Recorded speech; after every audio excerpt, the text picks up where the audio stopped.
It's like you're not wanted here. You should go."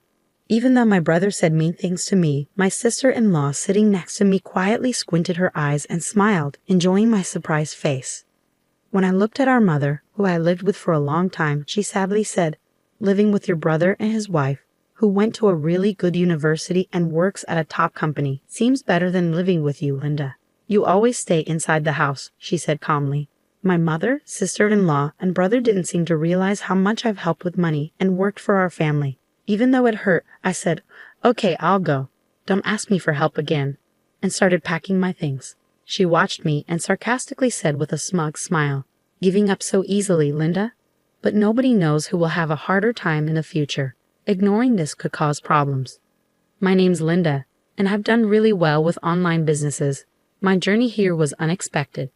Back in university, I thought I'd end up with a regular job at a typical company, but something changed everything during my second year. My dad got sick and needed someone to take care of him every day. My mom wasn't great at housework, so we hired caregivers. But they couldn't be there all the time, so my mom had to step in. Sometimes she ignored my dad's needs, telling him to wait. I had to help him out whenever this happened. Seeing this made me worry about the future. When I start working, who will take care of my dad? I couldn't rely on my mom alone. So I started looking into ways to make money from home. I studied online business stuff during university, using what I learned in economics. I teamed up with friends who knew about management and economics, and then with others who were good with computers. That's how we started our online business project. We had a nice office where staff could work if they found it hard to concentrate at home, or for new employees to learn the ropes. But personally, I hardly ever went there. My main workspace is at home, where I can be with my dad. I do most of my work there. One day, my dad asked me if I gave up on a full-time job for him, or if it was hard to find one after graduating. It made me emotional, but I explained how I've been running my online business since college. It's doing well, and I can work from home without any problems. My dad was proud of me and grateful for what I do. He said I've become a responsible adult, which meant a lot to me. I'm actually not the only child responsible for taking care of my father. I have an older brother named Tom, who's 2 years older than me. Tom tends to be selfish and doesn't often think about others. He's always been really smart and did great in school. After he graduated from a top university, he easily got a job at a really good company. When we found out about his job, we were surprised but happy for him. We all tried to reach out to congratulate him, but his response wasn't what we expected. He said he was starting a new life in the city and didn't plan to come back home. He wanted us to believe he was doing well on his own. Then he hung up the phone abruptly. Since that day, we couldn't get in touch with Tom at all. He cut off all communication with us, ignoring our calls and messages. Even though our dad had supported him financially through college and living on his own, Tom never seemed grateful and distanced himself from us. Both my dad and I felt shocked and disappointed by his behavior. We started to wonder if our mom was secretly talking to Tom. But even with Dad's health getting worse and needing care every day, Tom's complete silence showed he didn't care about his responsibilities as part of the family. Then one day, we got some unexpected news from Mom. Tom called me out of the blue. He said he's thinking of marrying someone and asked if we could give them a wedding gift. He wants $99,000. Mom told Dad and me about this, looking a bit worried because of our finances. Mom mostly stays home except for her part-time job 3 days a week. She usually spends her salary on lunch and shopping with friends, so she doesn't save much. I was surprised that Mom wanted to give Tom so much money, especially since we hadn't heard from him in a long time. Dad was first calm but then got really mad. Why should we give him all that money when he hasn't even talked to us since he left home? He was upset with Mom, who looked unhappy and glanced at me for support. Mom tried to explain, but think about it, Tom's getting married. I want him to have a good life and maybe even give us grandchildren. It's what parents want. Please understand, she said calmly. The main reason I didn't go for a regular job was because of Mom, so it hurt to hear her say those things. Dad was also upset with Mom. Linda stays home to take care of me because you didn't help enough. I've supported Tom a lot, but he's never thanked me. How can you ask for such a big gift for him? That day, there were loud arguments between Mom and Dad. I listened from the next room, worried about Dad's health. Mom always favored my brother and praised him. but she didn't understand why I stayed home to care for Dad.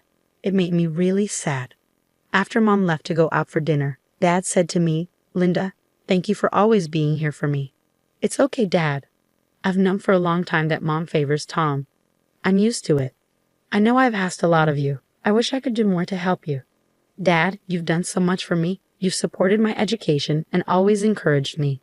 If it wasn't for you, I might not have started my online business."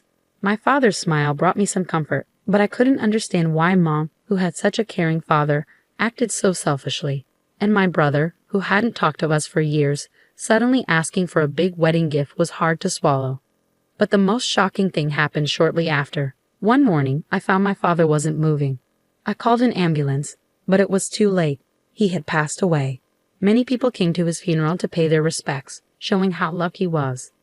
Normally, the wife would arrange the funeral, but Mom said she was too busy and left it all to me. She was always on her phone, seeming more concerned about that than about Dad's passing.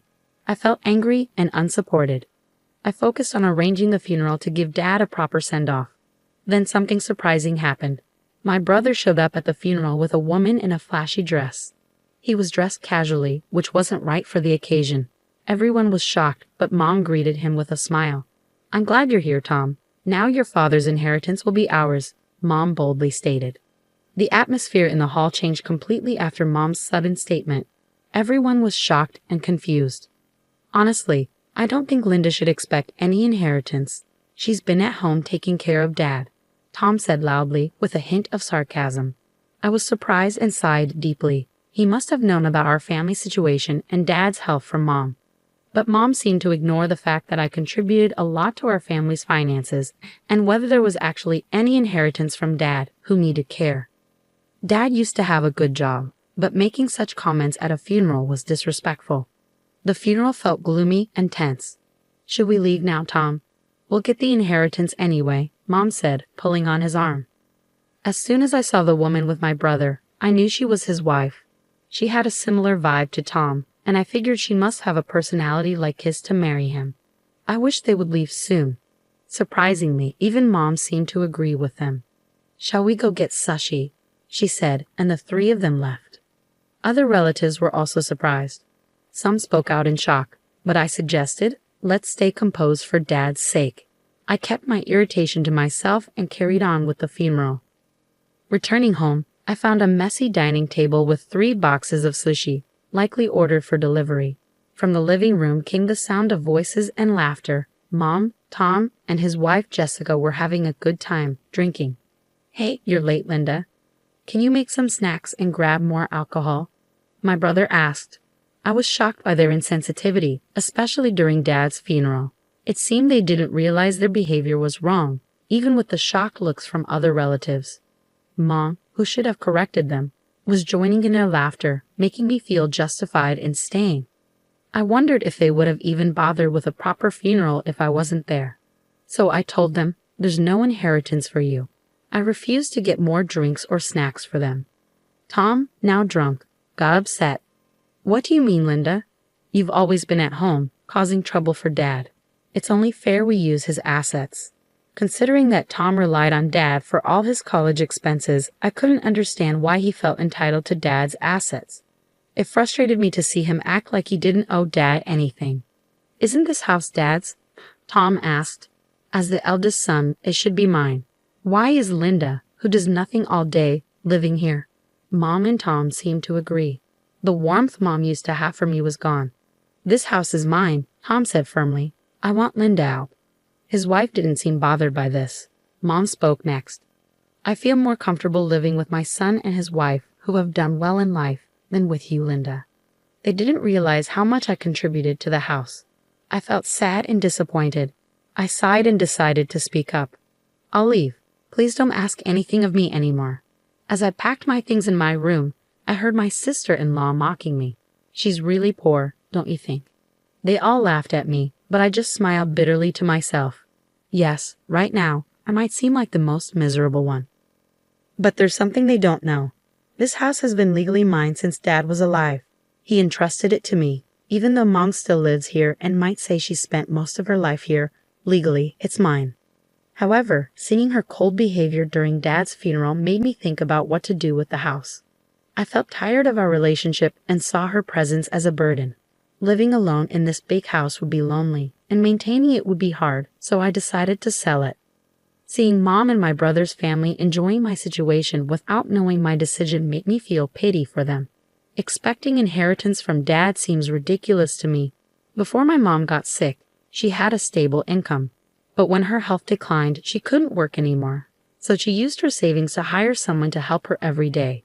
She spent her savings on daily expenses, and even when Dad got sick and needed more care, Mom kept spending like usual, so her savings dwindled. When I realized Dad's savings were gone, I started giving $3,000 each month to help with household expenses. Mom did the housework but wasn't good at managing money. When Mom went shopping, she often bought expensive things impulsively, even if we didn't need them. She didn't pay attention to sales or budgeting. She used the money she earned from her part-time job for her hobbies and fun stuff. She also took more money than needed for daily expenses to enjoy herself. Dad felt bad about it. In the end, the money he saved was spent by Mom. As I prepared to leave the house, I withdrew all the money I had been giving for household expenses. I couldn't bear to let my mom keep using it. The next day, something unexpected happened. "Did you take the household money, Linda?" Mom's voice came through the phone one quiet morning. She sounded surprised and a bit upset. "Mom, what household money?" "Dad's savings. Those were all gone when I checked. Did you forget that you used them up?" I left the ledger on the table. It shows how you kept taking money from Dad's savings. Dad knew about it too. After his savings ran out, I was the one giving $3,000 every month to support the house. I heard Mom rushing around, probably looking for the ledger I mentioned. Then I heard the living room door open. "Mom, what's going on? Wasn't there supposed to be inheritance after Dad passed? Did you use it all?" My brother sounded angry and disappointed. His wife's voice echoed in the background. "I can't believe this, Mom. Did you really call us back home expecting us to support you financially? That's really harsh." "No, that's not what I meant." It was clear Mom had called them back because of the inheritance. Hearing this, I knew they wouldn't trust her anymore. "We left our stable jobs to come here, expecting to get Dad's inheritance. How are we supposed to live now?" "What, Tom? I didn't know you made such a big decision." This was all news to me too. My brother used to have a good job, but I wasn't really bothered by their decision because it didn't affect me directly. "And what about the $2,700 you've been getting every month?" My brother asked. "Mom, you kept saying Linda wasn't working, right?" Mom suddenly looked at me with shock and guilt. "What? Linda? What's going on?" she asked. I smiled a little and said, "You should look into remote work. These days, you can have a job without leaving home."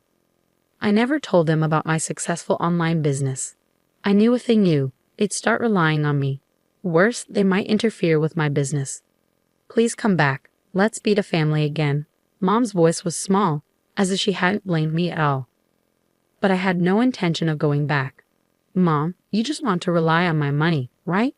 And about the house.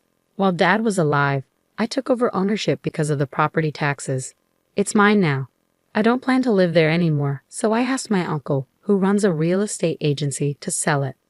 He was really mad about what happened at Dad's funeral, so if my brother and his family stay there, he'll kick them out. Losing our home was something I never imagined. Mom sounded shocked, and I could hear my brother's voice on the phone asking, "What's going on?" Feeling too overwhelmed to answer my brother's question, I decided to leave everything to Uncle. He promised to handle things and explain everything to Mom and my brother's family, so I trusted him. "Goodbye. I'm cutting ties with you and Mom. I won't be using this phone anymore. Farewell." With that, I ended the call. I imagined their surprise and felt a brief sadness. It would be hard for them to find me. I had plans to move abroad, a dream I never shared, not even with Dad. I always wanted to live in a warm, tropical country with a diverse culture. When Mom and my brother's family asked me to leave the house after Dad died, I saw it as the perfect chance to make my dream come true. After being evicted from the house, I immediately started packing and searching for a place abroad. I wanted somewhere quiet near the beach, so I focused on finding the perfect spot. Now I'm living alone in a short-term rental apartment close to the city center with good transportation links, which is great for getting ready for my move abroad. With my brother, his wife, and mom busy looking for a new place to live after the eviction, they probably haven't had time to think about me. By the time I heard they were cramped in a small apartment, taking up part-time jobs to get by, I was already settling into my new life abroad. My uncle hired a detective agency to discreetly monitor them. They found out my family was struggling financially, still spending beyond their means, and even borrowing money from risky lenders. If things continue like this, they might face even more trouble with debt collectors. I've cut ties with them and avoided getting involved. It's unlikely I'll ever see them again after everything that's happened.